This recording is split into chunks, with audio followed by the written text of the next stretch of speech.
Bonjour à toutes et à tous et bienvenue dans ce nouvel épisode de la Minute Rhumato, le podcast de la Société française de rhumatologie. Aujourd'hui, nous allons aborder un enjeu primordial en médecine et en rhumatologie en particulier, les patients qui ont des difficultés à adhérer au plan de traitement. Prendre un traitement au long cours peut être un défi pour certains patients et l'adhésion aux recommandations médicales est parfois mise à mal par divers facteurs. Pour en parler, nous avons le plaisir d'accueillir le docteur Catherine Beauvais, rhumatologue à l'hôpital Saint-Antoine à Paris. Bonjour docteur. Bonjour. Quels sont les types de situations en pratique dans lesquelles on rencontre des patients qui ont des difficultés à adhérer au plan de traitement ? Oui, effectivement, ce sont des situations où il existe une discordance entre ce que souhaite le médecin pour son patient et ce que fait ou souhaite le patient lui-même. Alors, il peut y avoir différents types de situations. La situation principale, c'est le problème de prendre son traitement, donc l'adhésion médicamenteuse.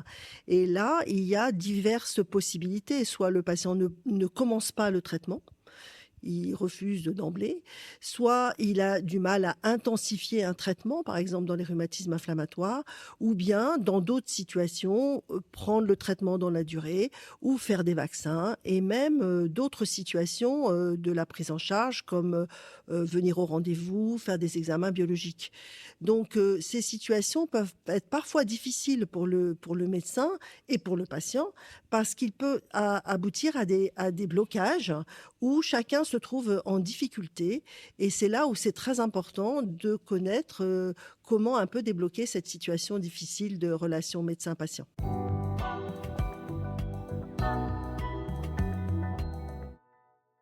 Que peut-on faire pour améliorer l'adhésion au plan de traitement et comment faut-il interagir avec les patients qui ont des réticences ?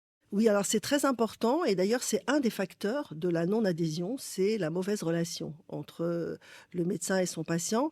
Alors il y a une première chose, c'est éviter ce qu'on appelle le réflexe correcteur, c'est-à-dire essayer de convaincre, de donner nos propres arguments, parce que cela crée chez le malade une situation inverse de résistance, et à ce moment-là, il peut être soit dans une situation de retrait, soit même un peu agressif, et la situation reste bloquée.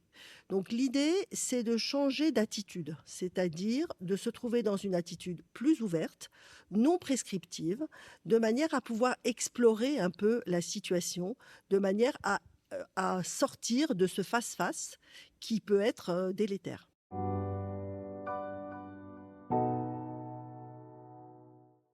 Pourquoi est-il important de faire cette exploration ? Eh bien, comme je vous disais, d'abord, ça décentre un peu le problème, parce que sinon chacun reste sur ses arguments. Donc l'idée, c'est de voir la situation de façon plus globale, de voir un peu, par exemple, comment le patient vit sa maladie, quels sont ses freins, quelles sont ses envies, ses projets, des choses qui sont beaucoup plus générales et qui permettent de garder un dialogue sans se focaliser sur le problème. Alors, quand on fait cette exploration, eh bien, on a beaucoup d'informations. Par exemple, on retrouve les causes habituelles de non-adhésion, c'est-à-dire le fait que le patient peut être déprimé, qu'il ne perçoit pas sa maladie, il la connaît pas bien, il ne connaît pas les possibilités thérapeutiques, et puis là, évidemment, les inquiétudes des effets indésirables, etc. Donc, on voit déjà un peu comment se présente la situation. Alors ensuite, il y a 2 cas de figure en fait, grosso modo. Il y a le premier cas, c'est que, le malade reste bloqué. Il souhaite pas, il a peur, voilà. Dans ces conditions, comme on a dit, ça ne sert à rien d'insister. Donc à ce moment-là, on lui dit: «Est-ce que vous êtes d'accord que je vous donne quand même encore, certaines informations? De quoi avez-vous besoin?» Tout en soutenant le patient, mais en étant d'accord ensemble que, eh bien, c'est pas aujourd'hui qu'on va décider, que ça sera peut-être la prochaine fois, lui donner un autre rendez-vous, quelque chose sur lequel on va s'accorder que, eh ben, pour l'instant, on va parler de choses générales, on va lui-même proposer d'autres choses, des consultations infirmières, de l'éducation thérapeutique, d'aller voir des associations, tout ce qui peut l'aider à modifier un peu son point de vue. Et puis, Ça, c'est ce qu'on appelle dans les addictions, on appelle ça la pré-contemplation. C'est-à-dire, pour l'instant, on n'a pas envie du traitement. Et puis, la situation où c'est beaucoup plus valorisant pour les deux, c'est les personnes qui sont hésitantes, sont ambivalentes. À ce moment-là, elles ont envie d'aller mieux, mais elles ne font pas ce qu'il faut. Donc, l'idée, c'est de faire prendre conscience, tout en soutenant le patient, de cette discordance qu'on appelle une dissonance entre ce qu'on aimerait et ce qu'on fait. Et pour cela, eh bien, on a beaucoup d'arguments, mais ce n'est pas nous qui allons les faire nous-mêmes, c'est le patient qui va les exprimer. Pour vous donner un exemple, dans l'ostéoporose, on va dire au patient, écoutez, si vous prenez votre traitement, vous aurez tant de pourcents de chances de moins avoir de fractures. Mais c'est abstrait pour un patient. Les patients se disent, de toute façon, moi je vais avoir une fracture, après je vais être sur pied. Or, si on parle par exemple de l'envie de rester autonome, de faire ce qu'on veut, de ne pas être handicapé à l'avenir, de s'occuper de ses petits-enfants, tout ça, ça peut être des motivations qui permettent justement que le malade se décide pour des raisons qui lui sont propres et non pas les nôtres. Voilà.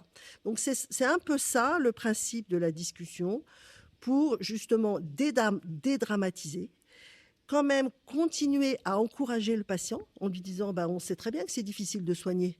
Évidemment, c'est difficile de prendre un traitement au long cours. C'est difficile quand vous avez entendu des choses négatives sur tel et tel traitement de le prendre quand même. Donc, le motiver en disant oui, parce qu'il y a d'autres situations où vous avez réussi à faire des choses. Peut-être que dans cette situation-là, vous allez aussi réussir à faire des choses pour vous-même.